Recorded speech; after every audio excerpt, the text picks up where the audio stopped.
có từ cho lưu hãy tiền là lúc cô chỉ muốn nút đôi sau khi chỉ nói chỉ muốn nút đôi chỉ nói có ta cho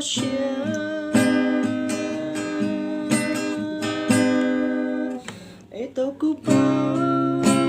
có thứ mua gì thì có chỉ nhớ lót cho cứ bao có bao một cứ chờ ta cô nói thì có mua gì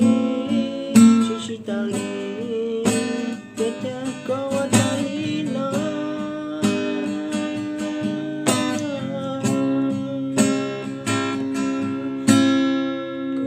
China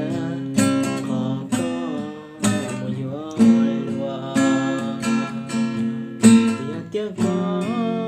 trâu lùa qua gió nhà tiếng có là chỉ cô rồi còn chờ trâu con biết ta làm một cái ta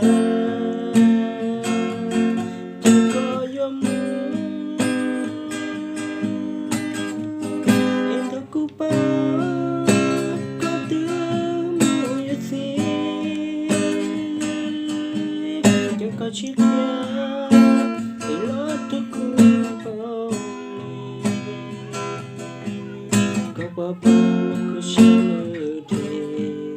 ta cô nói thì có mua gì chỉ tao liền